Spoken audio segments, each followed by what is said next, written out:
Hey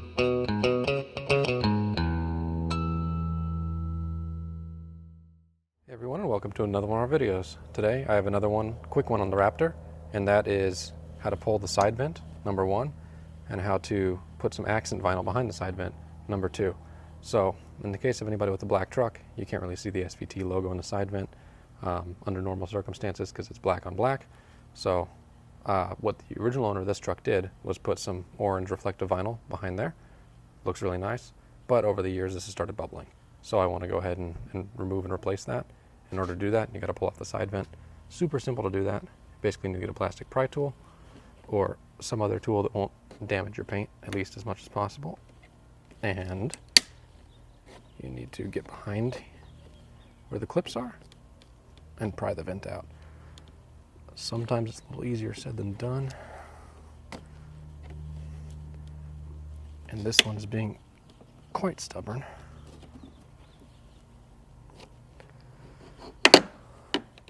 But you can see it's starting to pop free. And then the rest of it should pop here momentarily. And you can see just how worn out that vinyl is because it's just falling out right now. Okay, so the vinyl came out just like that. That is going in the garbage. And the fender vent kind of slots into the fender like that, and to pull it out, once you have your clips removed, you just pull outwards and pull backwards. And it comes out. So you can see you've got two clips that go in there, slots in there and there, using the two tabs right here and the two clips right there. So I'm going to go ahead and take it over my workbench and show you what kind of vinyl you want to cut if you want to back this thing up with some vinyl to accent. If not, and you just want to remove the side vent, you can go ahead and leave the video now. Easy peasy. So I'm going to go over to the workbench and show you what we're doing next. Alrighty, so here's about this piece of film that you're going to need to cut. This is a test sample that I already cut earlier. It's just a piece of scrap at this point because I had misstuck it, had to pull it off. But this is about the size that you're going to need to cut, which is, if you take a look at the ruler here, about 3 3/4 inches long and about 1 1/4 inches tall. So if you cut a piece that size in a rectangle, that's what you're going to need to back up the emblem. So I'm going to go ahead and cut some of that. The film that I'm using is right here. It is 3M Scotchlite Series 680 reflective film in the nice reflective orange color. So I'm going to go ahead, cut myself another piece of this, and then I'll take you over to the truck and show you what I'm going to do to prep and stick. Alright, so with the vent removed, the old vinyl, as you saw earlier, just fell out because the adhesive was so destroyed. So basically we're ready to stick the new vinyl in. But before we do that, there's a couple steps I like to take. You don't necessarily have to, but I'm a little bit OCD about things.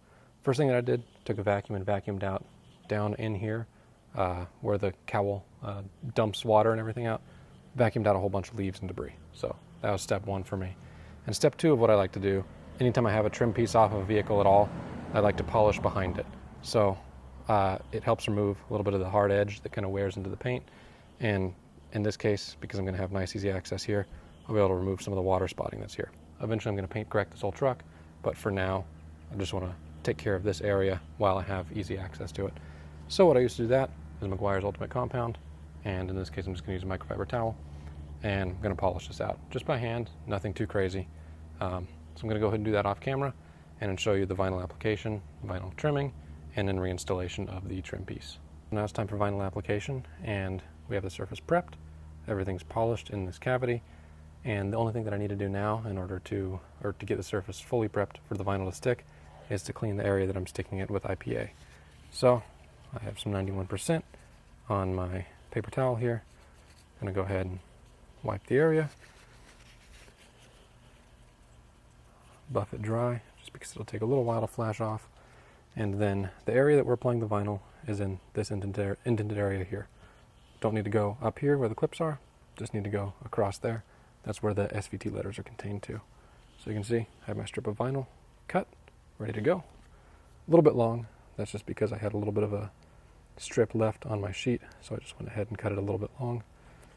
And if I can get a corner of this started, I will show you the actual application as well.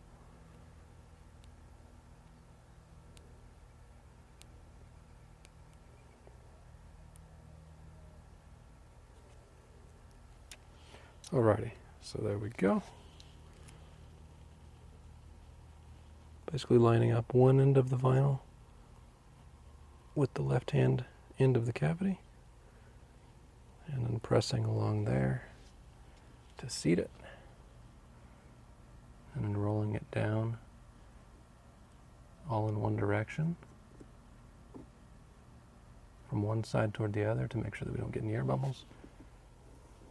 Use my fingernail to tuck it in there and to tuck it around that edge.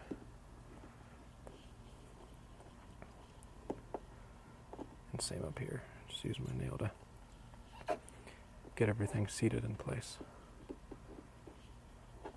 So, in order to get the vinyl perfectly fit, basically all you're going to want to do is take an X-Acto knife or a razor and trim off this edge, just following along on the edge of the sheet metal here, and just fold whatever little tiny bit of a flap that you have left around. The panel itself is going to hold the vinyl in place, so you're not going to have any problems with anything else after that. So, I'm going to go ahead and trim it, and I'm going to come back with one final step that will help you, if you're applying vinyl, have it last as long as possible. The last step in protecting the vinyl is putting some wax or coating on it. In my case, I'm using, as of late, Meguiar's Hybrid Ceramic Wax. I'm going to throw it on the corner of this microfiber. Not using an applicator pad or anything, since it's such a small area, not waxing the whole vehicle or anything. So, shaking up on the applicator, dab it around, and I'm going to go ahead and protect the whole area, because I did just polish the paint and removed all of the coating that was on there previously. And then go ahead and wax the area, just like you'd wax anything else, including the vinyl. What this is going to do is help protect the vinyl from UV damage, and also the paint, of course, in the area that you polished and removed any wax that might have been on there. And it's going to help it last as long as possible and not fade like the vinyl that you saw that came off. So, I'm going to go ahead and let this sit for a few minutes. While it's doing that, I'm going to go ahead and take the trim piece that goes on here.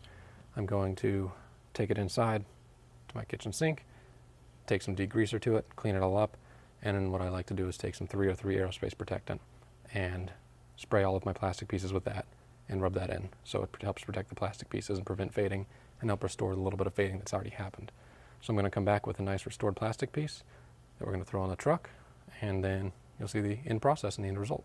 It's getting a little bit dark out, but just want to wrap up the video, have the nice clean and restored SVT trim piece ready to go. All the wax has been buffed off. So reinstallation is super simple. Basically all I have to do is slot these guys right here behind the fender. It's a little bit fiddly to get it into place sometimes, but there we go, that's slotted in. And then making sure those clips are lined up behind, push into place. Done.